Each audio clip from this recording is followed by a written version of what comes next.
Oh, whether you watching from Facebook, from Twitter, click the link in my Instagram, moviepilot.com, or YouTube itself.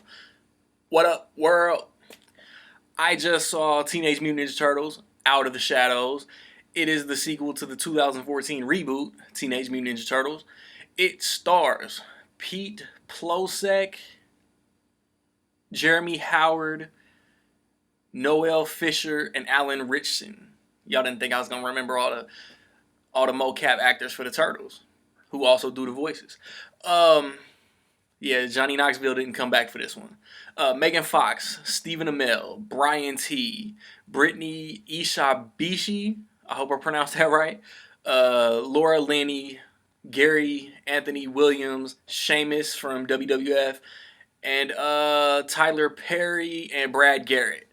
It is directed by Dave Green, who, don't quote me, but I'm pretty sure directed Earth to Echo a couple years ago. Before I get started, if you want a shout out in my review for Now You See Me 2, stay tuned to the end of this video to figure out how you can do that.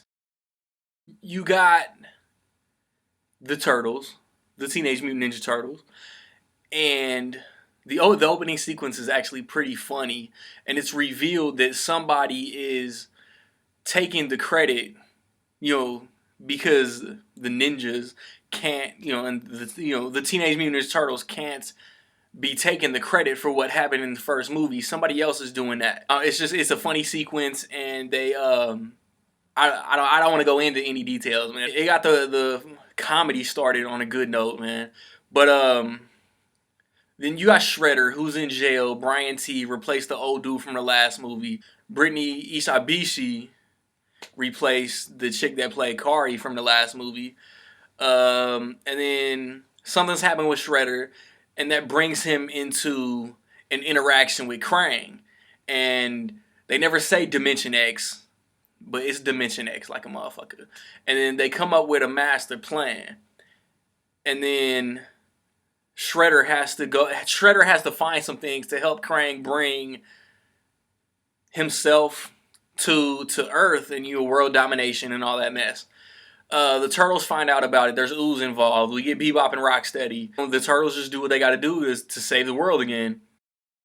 And look, man, 2016 has been a great year for what I would call cinematic firsts. Deadpool, the perfect Punisher, the perfect Batman, Black Panther, the perfect Spider-Man, and now Bebop, Rocksteady, and Krang. So this movie is already getting bonus points for that. I will start off with the camaraderie of the four Turtles. I love, they put emphasis on really perfecting the Turtles' personalities. Like, Michelangelo is still silly. He's still got the one-liners. Donatello is still a nerdy tech geek. Raphael is the temperamental, low-key jealous of Leonardo, but at the same time just wants what's best for the team. And then Leonardo he takes failure hard. He's frustrated that he can't get all the brothers on the same page. They're 15, 16-year-old kids, man. And that stood out to me. Will Arnett still seems pointless. Megan Fox, I think I said this in my review for the original, man. Megan Fox is tolerable, but she'll never be my perfect pick of Anna Kendrick as April. And Stephen Amell I felt like I was watching Stephen Amell play Arrow, play Casey Jones, play Oliver Queen, play Casey Jones. I don't really feel like he has that much range. His voice heightened a little bit. Arrow is trying to be brooding and dark and serious. And wow, Casey Jones is trying to be serious. He not really screams, but he has a little. He just has a different tone to his voice, I guess. Laura Linney basically plays like the lead cop, trying to prevent everything, trying to prevent all these characters from doing what they're meant to do. And then, man, Tyler Perry, man, I swear, I feel like Tyler Perry is entertaining as shit when he's not in a movie that he directed himself. And he was over the top. He was cartoony. Bebop and Rocksteady, man, they were cartoony. But they looked cool. Like, I didn't feel like the CGI was that bad. I'm sure there's gonna be tons of reviews that Bebop, Rocksteady, Krang, the Turtles, they all just looked like they were animated. They stuck out like a sore thumb, and I didn't feel that way. Whoever wrote the dialogue, especially for Bebop, Rocksteady, and Casey Jones, man, you have failed this movie. Um, some of the jokes are horrible. There's some funny stuff, and there's some fan service moments, because I feel like Casey Jones has his mask for one movie. There's an obvious reference the Turtles make about him. I still thought it was funny. April, like, I forgot April was a reporter until one scene where she has a microphone standing in front of a camera, and then they used at some point at one portion of the movie they used the song from the animated series, the original animated series. So a little bit of fan service. I dug that. I know it's a Nickelodeon Studios production. You gotta have childish moments and humor aimed at the kids. I don't know, man. The fart jokes was out of place. There's a booger joke, I think, and then just most of the characters just came off way more like aimed at children than they did in the first movie, and the first movie had some of that shit too. I had fun with the first movie, and I mean, complaints aside, I still had fun with this, but I can acknowledge that it's not as good as the first one, and it's nowhere as near good as the first two original '90s movies. I mean, I still like all the four actors they got to play the Turtles. Um, Stephen Amell was kind of miscast, because I've only seen him in Arrow and now this, and he just acts the exact same. I would like just do a fucking Elias Kiotis impression. Throw a little New York accent in there. He's got a different background than Casey Jones from the movies.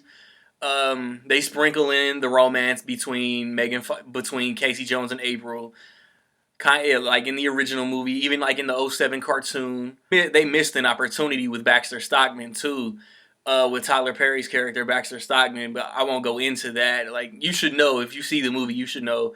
And then the explanation for why Bebop and Rocksteady turn into their animals.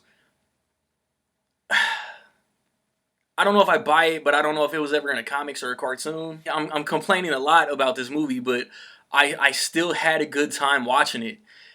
And I mean, whatever you guys do for Ninja Turtles 3, man, just don't send them back in time. And then I think there were a couple references to like Secret of the Ooze because of one plot point, and then to the animated movie because of something else. With all that being said, in my opinion, I feel like Teenage Mutant Ninja Turtles Out of the Shadows is dope, but still heavily flawed. If you enjoyed the first one, you can like it. If you're a fan of the Turtles like me, man, I've loved the Turtles since I was 4 years old. You can like it, man. Have you seen Out of the Shadows? Which one do you prefer, this one or the first one? I hear some people saying it's better than the first one. I slightly disagree, but they're not that far apart um, in enjoyment for me. And what's your overall favorite Ninja Turtles movie? If you want to get that shout out in the Now You See Me 2 review, just tell me where you predict Ninja Turtles, Popstar, and Me Before You are going to place at the weekend box office before the numbers come out. As always, tag me in your ticket stubs, man. No matter what social media platform, no matter what you're going to see. X-Men, Alice Through the Looking Glass, The Nice Guys, Neighbors, etc., etc. I've recently posted reviews for Alice, for X-Men, for a lot of the May releases. I just did a movie talk on my favorite non-MCU Marvel movies. Check that out. Next week, I want to see Now You See Me 2. The week after, I want to see Central Intelligence and Finding Dory. And I'll come up with some type of June movie talk video to post at the end of the month. Like, subscribe, comment, man. Find me where you find me, man. Peace.